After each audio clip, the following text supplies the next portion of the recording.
Kozhikode Peringalam government higher secondary സ്കൂളിൽ UP വിഭാഗത്തിന്റെ പുതിയ കെട്ടിട നിർമ്മാണം പ്രതിസന്ധിയിൽ. കെട്ടിട നിർമ്മാണ കരാർ ഏറ്റെടുത്തയാൾ പണം നൽകാത്തതിന്റെ പേരിൽ ഉപകരാറുകാരന് നിർമ്മാണം നിർത്തുകയായിരുന്നു.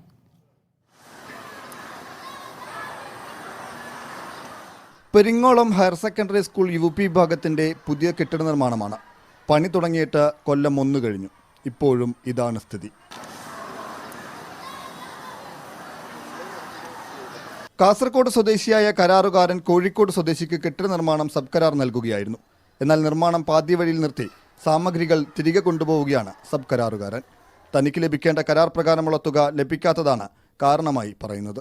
തുടങ്ങിയവർക്ക് 6 മാസം കൊണ്ട് തീർക്കേണ്ട വർക്കാണ്. ഇത് കരാറുകാരൻ വേണ്ട സമയത്ത് എന്ത് ചെയ്യില്ല. ഇതിന് മെറ്റീരിയൽ ഞങ്ങൾക്ക് വേണ്ട സാമ്പത്തിക പൈസകളൊന്നും തരുന്നില്ല. നേരത്തെയും ഇതേ കരാറുകാരനുമായി കെട്ടിട നിർമ്മാണ ഇടപാടുകൾ ഉണ്ടായിരുന്നതായും അതുമായി ബന്ധപ്പെട്ട് സാമ്പത്തിക തർക്കം നിലനിൽക്കുന്നതായും നിർമ്മാണ കരാർ ഏറ്റെടുത്തയാൾ പറഞ്ഞു.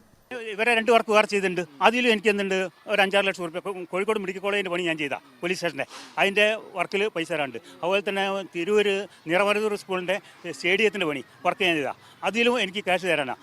1 വർഷം മുമ്പ് കിഫ്ബി പദ്ധതിയിൽ ഉൾപ്പെടുത്തി തുടങ്ങിയ പദ്ധതി മുഖ്യമന്ത്രിയാണ് ഉദ്ഘാടനം ചെയ്തത്.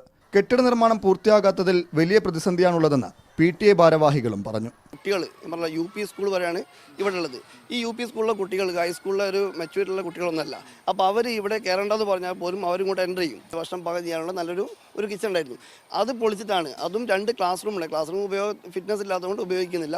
തൊട്ടടുത്തുള്ള ഈ കഞ്ഞിപ്പുരയിൽ നിന്ന് ഈ ഭക്ഷണം ഉണ്ടാക്കുന്നത് മാറ്റിയിട്ട് ഞങ്ങൾക്കൊരു പാസേജ് ഉണ്ട്, ഒരു പുറത്തേക്കുള്ള ഗേറ്റിൻ്റെ പാസേജ്. ആ ഇടുങ്ങിയ സ്ഥലത്ത് വെച്ചിട്ടാണ് ഈ ഭക്ഷണം പാകം ചെയ്യുന്നത്. വലിയ പ്രതിസന്ധി തന്നെയാണ്. പ്രതിസന്ധിക്ക് പരിഹാരമായി പുതിയ കരാറുകാരനെ കെട്ടിട നിർമ്മാണം ഏൽപ്പിച്ചാലും പ്രവൃത്തി പൂർത്തിയാകാൻ കാലതാമസം നേരിടുമെന്നാണ് സ്കൂൾ അധികൃതരുടെ വിലയിരുത്തൽ. മീഡിയ 1 കോഴിക്കോട്.